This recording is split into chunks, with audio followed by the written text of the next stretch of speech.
따라합니다. 십자가와 부활의 의미.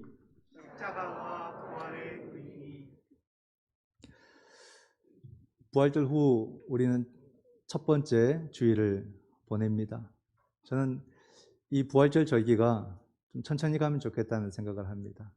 다른 어떤 절기보다도 이 신앙을 우리가 더 깊이 묵상하고 또 이 신앙 위에 우리의 삶을 또 세우기 위해서 더 우리가 묵상하는 그런 시간이 되어야 하지 않겠는가.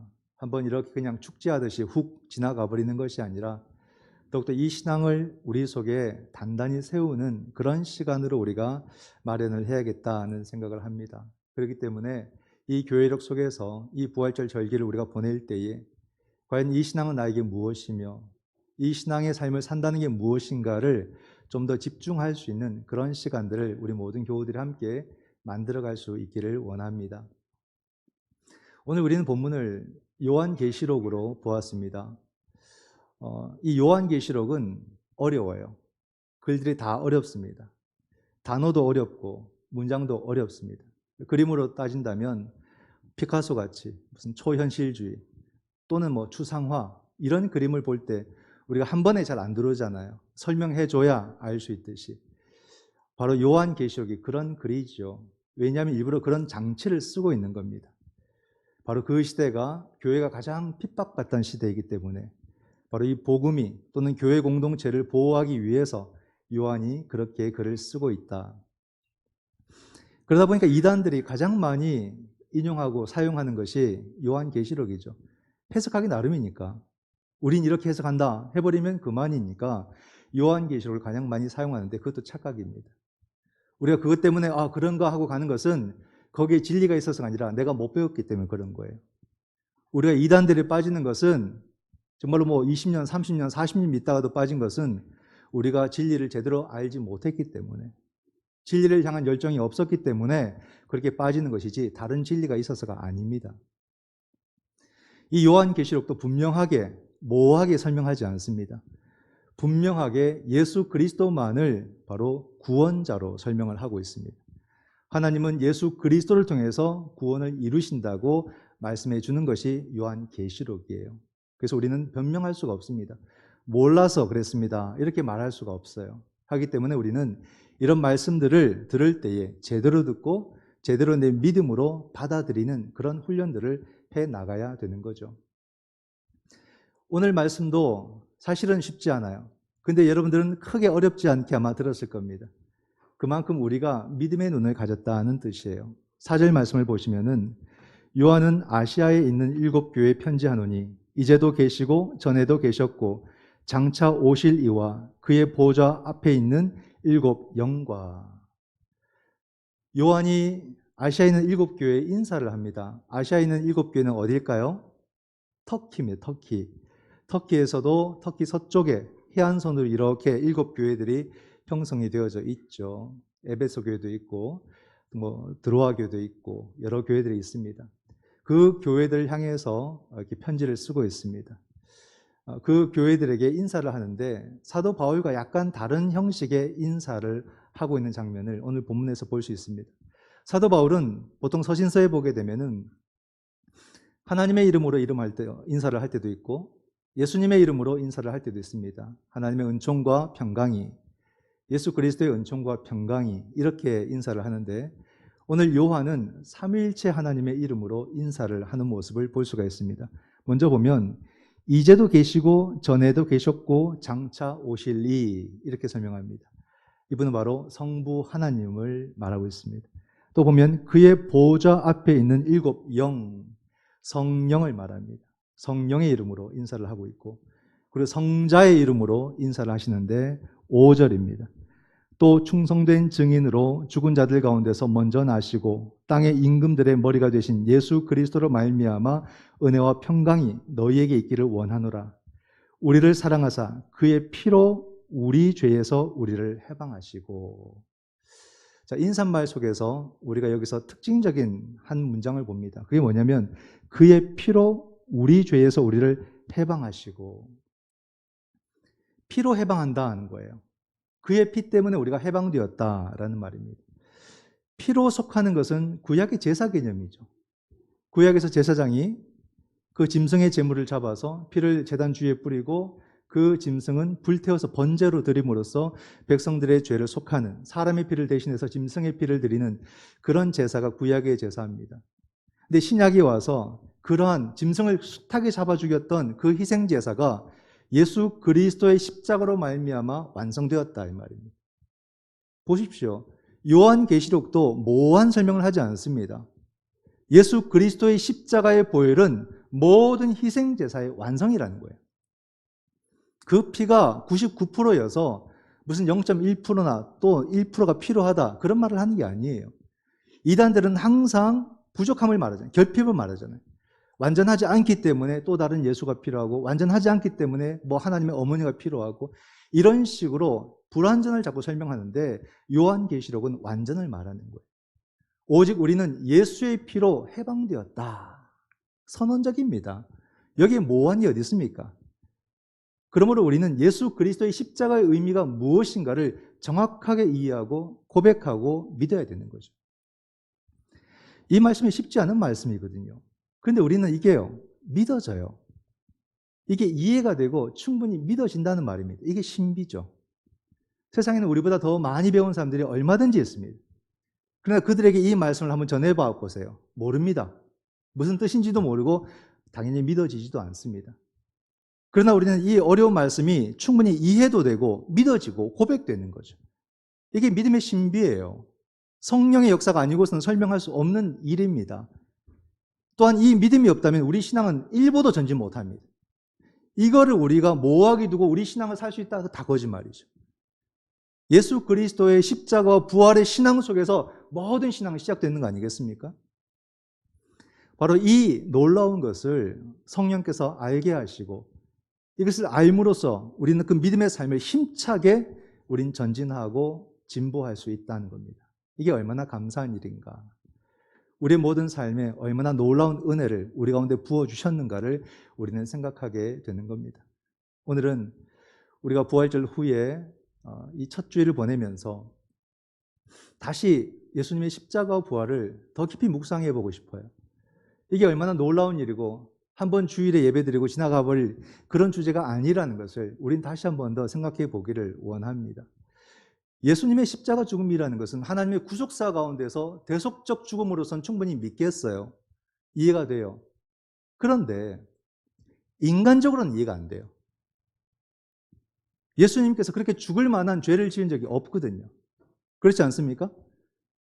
빌라도도 그가 십자가에 못 박아서 죽일 만한 그런 죄를 내가 찾지 못했노라 2번이나 고백합니다.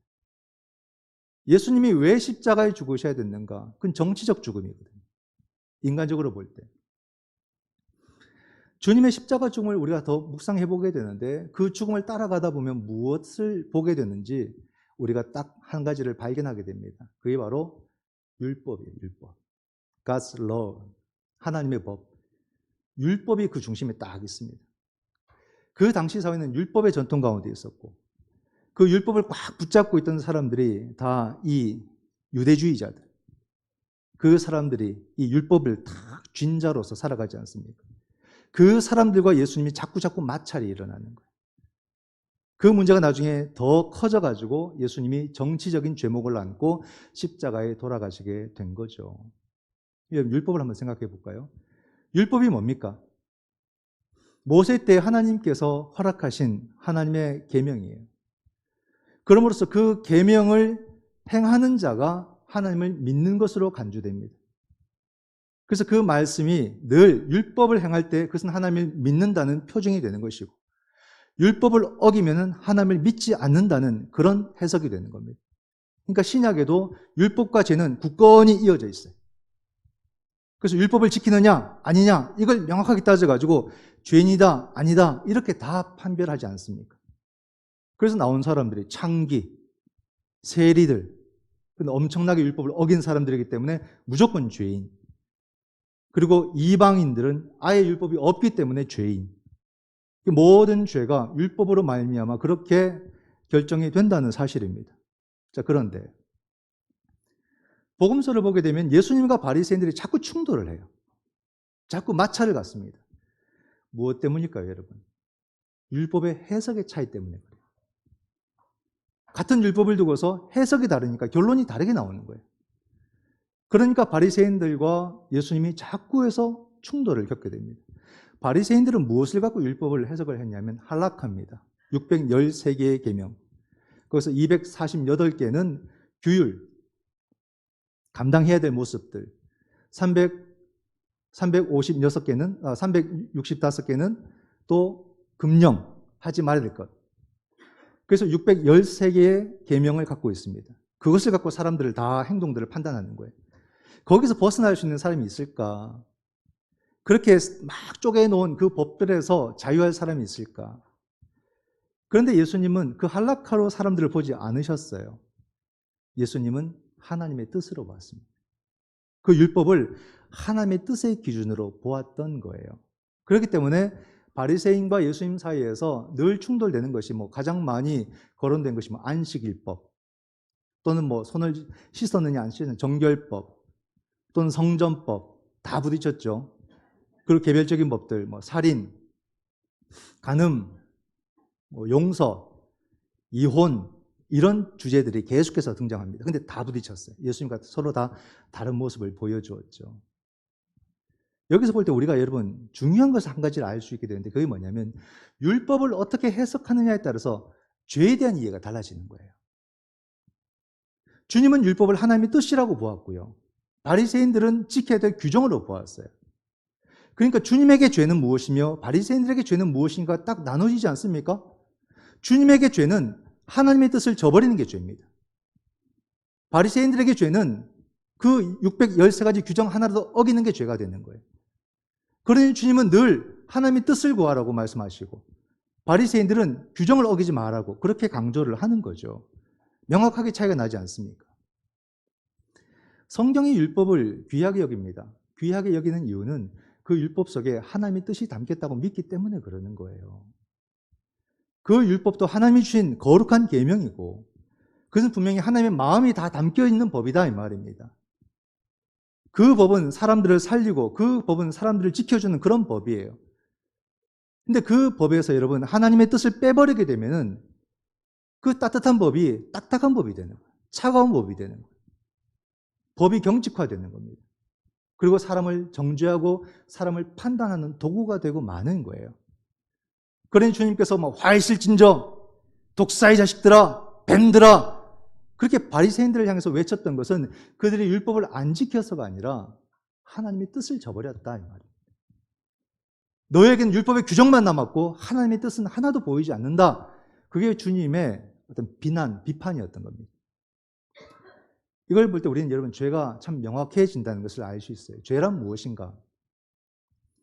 죄라는 것은 율법의 규정들을 하나도 놓치지 않고 하나라도 놓치는 것 이게 죄 아니다 이 말이죠. 죄라는 것은 우리가 하나님의 뜻을 저버릴 때 그게 죄다. 하나님의 마음을 헤아리지 못할 때 그게 죄다. 넓은 의미에서 죄라는 것은요. 바로 하나님 없는 상태. 이게 죄인이에요. 죄인. 원죄를 헷갈려하는 분들 많은데 원죄는 내가 아담의 죄를 유전적으로 물려받은 게 아니잖아요. 우리가 하나님 없는 상태를 원죄라고 하는 거예요. 하나님에게서 돌아서 있는 상태를 원죄라고 하는 거예요. 이 죄성을 말하는 거예요. 오늘 나에게는 하나님이 있느냐? 내 마음에는 하나님의 마음이 있느냐? 그러므로 주님의 십자가와 주님의 부활은 어떤 사건이냐면 나를 율법 앞에가 아니라 나를 하나님 앞에 세우는 사건이었던 거예요. 율법 앞에서 완전히 경직되어 버린 나를 주님께서 십자가 사건을 끄집어내어가지고 하나님 앞에 생명으로 세운 사건이죠. 이게 놀라운 예수 그리스도의 십자가 부활의 사건이다 이 말입니다. 그렇게 볼 때 우리는 그리스도인으로서 부활신앙과 십자가 신앙으로 살아가는 그리스도인으로서 어떻게 살 것인가 삶의 태도가 딱 나오는 겁니다. 여러분 그리스도인은요 삶의 목적을 세우지 않습니까? 어떤 삶의 계획들을 세우지 않습니까? 그 모든 것들이 하나님 안에서 어떤 의미가 있는가 이렇게 봐야 되는 거예요. 내가 무언가를 돈을 주고 물건을 사더라도 내가 뭔가 선택을 하더라도 내가 어떤 계획을 세우더라도 그 모든 것이 얼마나 나에게 이익이 될 것인가가 아니라 이 모든 것이 하나님 안에서 어떤 의미가 내게 있을까? 이게 지난번에도 설교한 것처럼 제자도 아닙니까? 직장에서 생활을 하든지 사업을 하든지 기업을 운영하든지 가정에서 생활을 하든지 그 모든 일들 속에서 요령도 배우지만 기술도 배우지만 제자도가 들어가야 되는 것처럼 내가 무언가를 고민하고 선택하고 그렇게 살아가는 모든 것 속에서 그 모든 것이 하나님 안에서 어떤 의미일까? 내 마음이 지금 하나님의 마음과 일치하고 있는가? 그런 고민을 하면서 살아가야 되는 거죠. 그러기 위해서 오늘 이 말씀이 우리에게 알려주는 것은 우리 모두가 늘 붙들고 늘 고백하고 살아야 되는 것이 뭐냐면 하나님의 뜻이 무엇이냐 질문하라 이 말입니다. 원래 그리스도인들이 질문을 안 해요. 질문을. 그냥 좀 쉽게 살려고 하는 마음들이 있고 그냥 한탕을 생각하는 그런 마음으로 사는 것이 있고 질문을 해야 됩니다. 하나님의 뜻이 무엇입니까? 내가 지금 이 시간 가운데 있는 것이 어떤 뜻입니까? 내가 이 선택에 있어서 하나님의 뜻은 무엇일까요? 하나님의 마음이 무엇인지 거기에 대한 궁금증을 갖고 살아가야 돼요. 이게 힘들거든요. 이게 쉽지 않거든요. 그러나 포기하지 말라 이 말입니다.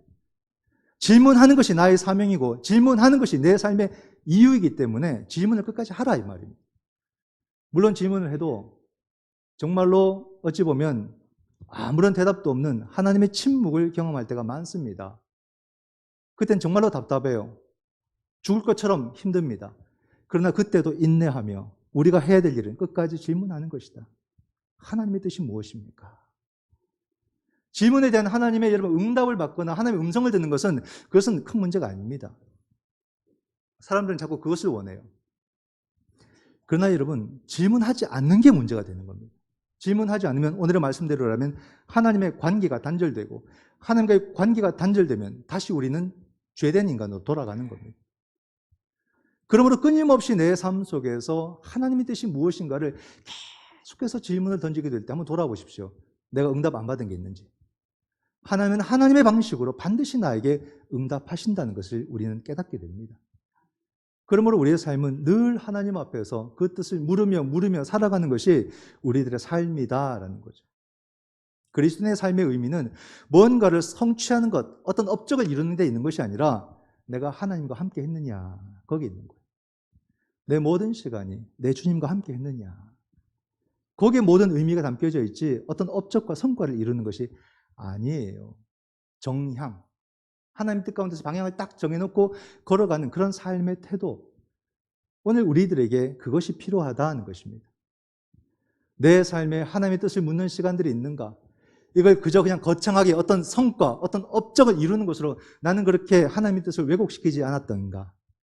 내 모든 삶이 주님과 동행만 할 수 있다면 어떤 삶을 살아도 어떤 시간 속에 들어가더라도 나는 그 속에서 만족을 얻고 그 속에서 기쁨과 감사로 나는 살아갈 수 있다는 이 믿음으로 우리는 살아가고 있는가라는 거죠.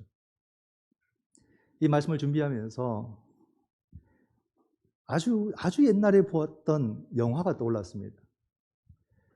그래서 한 영화에 대해서 좀 예화를 들어보고 싶은데요. 에릭 리들이라는 사람, 제가 다시 찾아보니까 그 영화가 실화를 바탕으로 한 영화, 여러분도 아실 겁니다. 영국의 육상 선수인데 에릭 리들, 그의 주 종목은 100m. 1924년 프랑스 월드컵 때 그는 영국 대표로 출전하게 됩니다.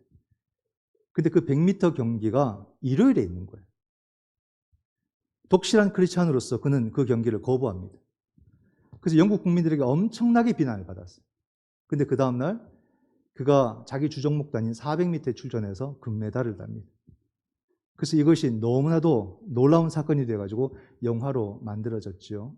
근데 우리가 다 아는 이 이야기보다 저는 이 에릭 리들의 그 삶의 한 부분, 다른 이야기에 좀 주목해 보려고 해요. 이게 오늘 우리 본문과 가까운 이야기 같은데, 그는 어릴 때부터도 크리스찬 가정에서 태어났고 아주 신실한 그리스도인으로서 살아갔습니다.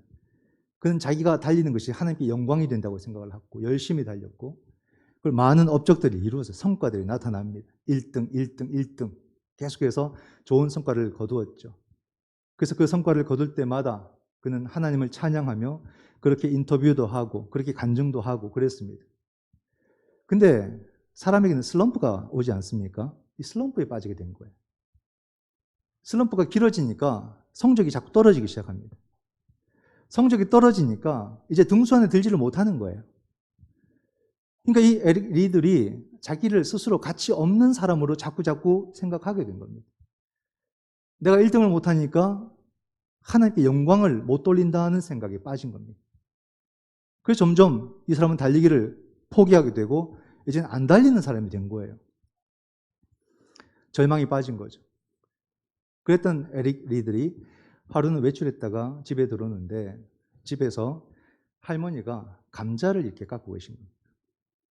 근데 그 할머니가 손자에게 그렇게 말합니다. 내가 주님 안에 있다면 감자 하나를 깎는 것도 의미가 있단다. 그런 얘기를 하는 거예요. 그 말 한마디에 엄청난 충격을 받습니다. 자기가 정말 잘못 생각했다는 거죠. 자기가 어떤 업적을 이루어야 되고 어떤 성과를 이루어야 하나님께 영광이 될 거라고 생각해 왔던 겁니다. 그러나 내가 하나님 안에 있다면 그냥 달리는 그 자체가 의미 있다는 거예요. 하나님의 영광이 어디서 나타나는가? 그걸 확 깨닫게 된 거예요. 여러분, 이 모습은 오늘 우리들에게도 참 우리가 깊이 묵상해야 될 이야기 아닌가 싶습니다. 많은 얘기를 해요. 사람들이 뭐라고 얘기하냐면 하나님, 내가 이번에 성공해야 하나님께 영광이 되죠. 하나님, 내가 이번에 큰 돈을 벌어야 하나님께 영광이 되죠. 하나님, 내가 이번에 합격을 해야 하나님께 영광이 되죠. 하나님의 영광을 거기다 붙이고 있어요. 그 자기 생각입니다. 하나님, 내가 실패하면, 내가 망하면 하나님 영광 가립니다. 하나님, 내가 아프면 하나님 영광 가립니다. 하나님, 내가 이번 시험 떨어지면 하나님 영광 가립니다. 그 자기 생각입니다. 여러분, 우리 하나님께서 그렇게 영광 받으셨을까요? 남들보다 더 잘되고 많은 업적을 이루었는데 자기 중심에 갇히고 하나님의 뜻을 구하지 않는다면 그냥 한 사람이 죄인일 뿐이다, 이 말이. 또 그렇게 말할까요? 그럼 잘되고 하나님의 뜻을 구하면 되지 않느냐? 그건 자기 기만입니다. 이미 자기 중심적인 사고예요. 하나님께서는 그렇게 영광을 안 받으셨어요. 우리의 삶 속에 수많은 시련이 있고 어려움이 있어도 그 가운데서 묵묵히 하나님의 뜻을 물으며 한 걸음 한 걸음 걸었던 그 이름 없는 그리스도인들을 통해서 하나님 영광 받으셨던 거예요. 성공했던 사람들 때문에 교회가 지금까지 온 게 아니에요, 여러분. 정말로 우리 삶 속에 힘들고 어렵고 정말로 고통과 고난의 시간 속에서도 묵묵히 주님의 뜻을 물으며 걸어왔던 그 성도들을 통해서 교회는 세움을 받았던 거예요. 하나님의 영광의 포인트가 딴 데 있는 것이 아닙니다. 하나님 안에서 그 의미를 찾았고 하나님과 동행했던 그 사람들을 통해서 하나님은 영광을 받으셨다는 거예요. 우리의 삶이 여러분 좋을 때가 많습니까? 힘들 때가 많습니까? 힘들 때가 많잖아요. 그럼 우리 하나님 영광 못 받으십니까? 그게 아니다, 이 말이에요. 그 어떤 시간 속에서도 우리가 하나님의 이름을 부르며 그 뜻을 찾고 구하게 될 때 하나님의 영광을 받으시는 거예요. 그 모습을 통해서 영광 받으시고 그 시간을 통해서 영광 받으시고 그러므로 우리에게 구원의 은혜를 베풀어 주신 분이 하나님이시다. 그러므로 여러분, 우리가 우리의 삶을 돌아볼 때 업적이 남보다 못하다고 너무 실망하지 마세요. 경쟁에서 뒤졌다고 너무 속상해하지도 마시고 남보다 돈 못 벌었다고 그렇게 괴로워하지 마시기 바랍니다. 내 삶이 정말로 주님 안에서 살아간다면 그 주님의 이름 부르면서 그 주님의 뜻을 구하면서 살아간다면 길 가다 휴지 하나 주어도 의미가 있어요. 우리 교회 와서 아이들 콧물 닦아주고 성경 말씀 가르쳐주고 그 삶도 의미가 있는 거예요. 집에서 설거지해도 의미가 있는 거예요. 주님과 함께하는 그 삶이 우리 삶 속에 참된 의미라는 것, 그것이 진정한 만족이라는 것, 우리가 이것을 생각할 수 있기를 원합니다. 주님께서 십자가를 지시고 주님께서 부활하신 그 놀라운 사건이 이 믿음 갖고 우리가 업적 세우고 성공하라고 그 믿음을 우리에게 주셨을까? 아니라는 말이에요.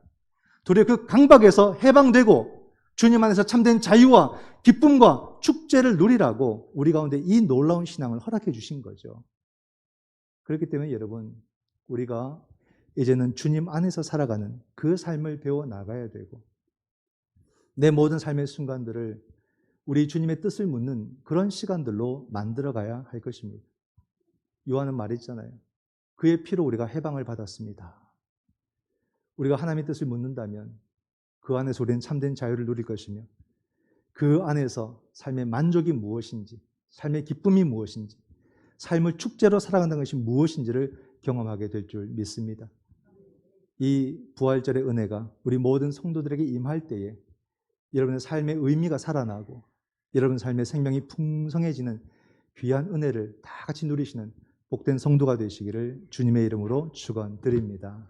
아멘. 기도하겠습니다.